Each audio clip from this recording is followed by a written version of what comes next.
প্রথম গন্তব্য ছিল চন্দ্রনাথ পাহাড়।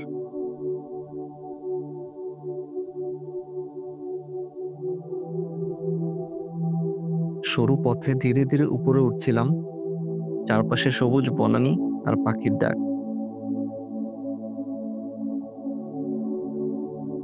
মাঝে মাঝে ক্লান্ত লাগছিল, কিন্তু পাহাড়ের প্রতিটি বাঁক যেন বলছিল আর একটু সামনে গেলে সত্যিকারের সৌন্দর্য অপেক্ষা করছে।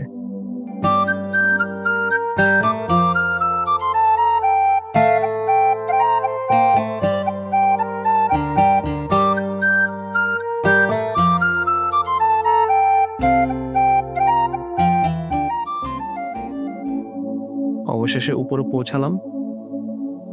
চারপাশের দৃশ্য এক কথায় অবর্ণনীয়।